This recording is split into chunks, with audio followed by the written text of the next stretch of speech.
When I was an intern in psychiatry in Seattle, Judith Lipton brought to a Grand Rounds the documentary footage of the aftermath of the Hiroshima bombing, and it was a very powerful event. I was already a conscientious objector to the Vietnam-era war, having sorted out some of the lies about what my country was telling me about what it was doing in other parts of the world.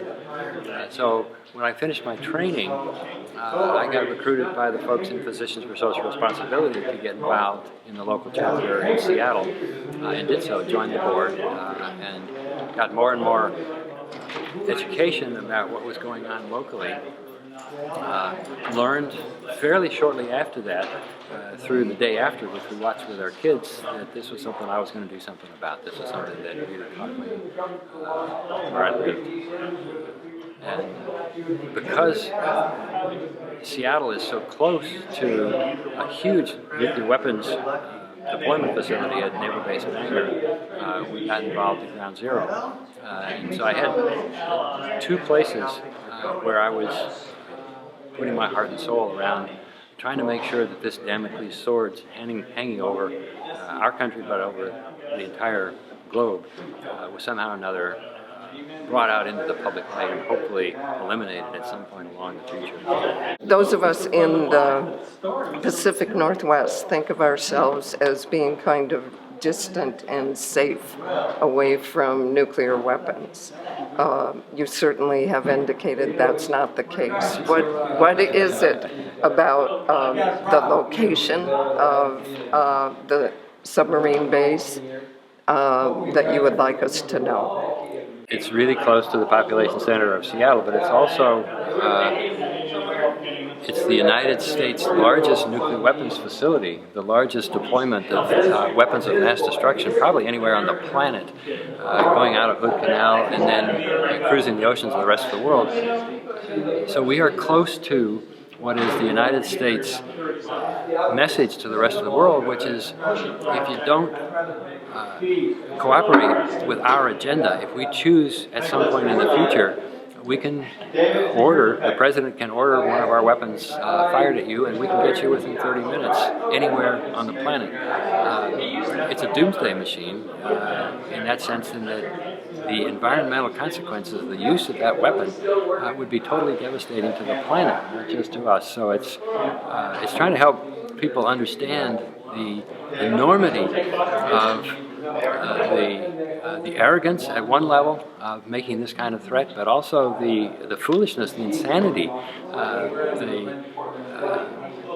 the moral depravity of pursuing a policy that says if we choose, we will incinerate other cities, other countries, other peoples, and at the same time not realizing that the environmental consequences of that would come right back home and murder much of our own country, much of our own peoples. It's just not a sustainable way to share a small planet. People ask me if I'm disappointed in President Obama. He certainly generated a lot of hope with his Prague speech in 2009 about wanting to eliminate nuclear weapons altogether. But I think he just became another victim of the military-industrial complex and their powerful lobby and the juggernaut of inertia that goes with the amount of money that's involved and the priorities in the corporations and companies that are building these weapons and making vast fortunes out of creating chaos. A very interesting thing that I've learned recently is that when the Berlin Wall came down, when the Soviet Union collapsed, when NATO started to expand into Eastern Europe, corporate leaders, heads of Lockheed Martin, for example, were going to the Eastern European countries and lobbying for them to join NATO because they would have to buy U.S. weapons that were going to be compatible with the American military, and basically selling their own products to the new members of NATO. Again, this is part of what's elaborating now, I think, in Ukraine, where we're seeing NATO as an arm of American military force moving, up against the boundaries of Russia. It's sort of the reverse Cuban Missile Crisis for the Russians at this point, is the way some people are describing it. Are there any forces active now against our nuclear buildup? Are there any bills in Congress? Are there any other people in the world that are trying to challenge what we're doing? Yeah, no, there's some actually very hopeful campaigns that are underway at this point to try to change these policies.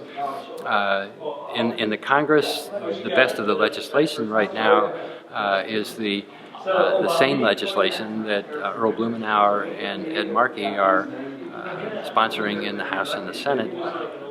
There's much more work among citizens in non-governmental organizations in Europe and in the United Nations right now to try to pull together a nuclear weapons convention, a ban on nuclear weapons that is a legal instrument like the ban on chemical and biological weapons.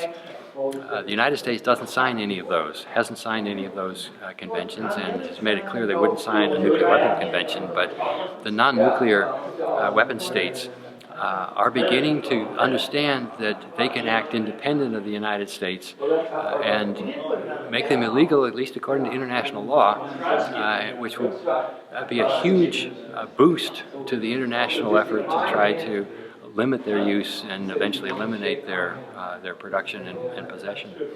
The challenge is for the good-hearted people to speak up. Martin Luther King said that the real problems is that the silence of the good people. We need to speak up. We need to be talking about this with family and friends. We need to take an interest in how we vote, but we especially need to get together as a peace community and begin to break out of our silos and begin to work together, recognizing that we have integrated issues. There are some fundamental things that are going on that create poverty, that create militarism, that create global warming, that create racism. And if we can go after an agenda that focuses on trying to create a world where people are happy, a world where kids are safe, where families are secure, where there's adequate economic benefit available to people, so there's nobody in extreme poverty. If we can do these things like a global Marshall Plan, if you will, it will seriously reduce international tensions and the possibility or the likelihood that these horrible weapons will ever get used. If we're looking at trying to bring the community together, the world community together, my hope is that global warming may be the way that that happens. That is much more obviously in everybody's best interest, that the global climate, which we all must live with, needs all of our cooperation in trying to figure out how to bring it together and under control. And maybe if we can do that, if we can figure out ways to agree on how to protect our global climate, how to clean up our nest at home, that may be the mechanism through which we can then get rid of nuclear weapons, secure fissile materials so they don't get used by terrorists and so on, and other ways of increasing the safety, the security, the happiness of people around the world so that the need for wars begins to disappear.